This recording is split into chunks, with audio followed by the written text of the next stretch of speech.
At sinabi po ni Comelec Chairperson George Erwin Garcia na ipoproklama pa rin nito si dating Pangulong Rodrigo Duterte kung siya ay mahahalal na mayor ng Davao City sa May 12 elections.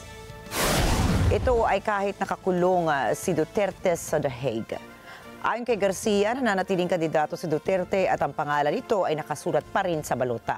Ipinaliwanag rin niya na alinsunod sa batas, maaari lamang ma-disqualify ang isang kandidato sa pagtakbo kung mahatulan ito sa pamamagitan ng final judgment.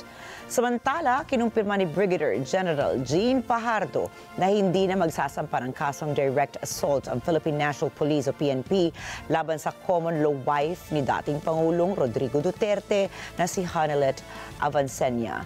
Nakausap na niya ng personal ni Special Action Force Director General Mark Pespes ang pulis na miyembro ng SAF at sinabi niya na hindi siya magsasampa ng kaso.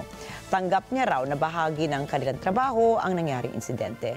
Matatandaan po nagtamo ng malaking bukol sa noo ang pulis matapos umano siyang pukpukin ng cellphone ni Hani sa gitna ng pag-aresto kay Duterte noong Martes. Personal decision po ng pulis na wag na po magsampa ng kaso at ang reason niya ay kasama yon sa hazard po ng kanyang trabaho kaya okay lang at magpapagaling lang daw siya at back to work na daw po siya.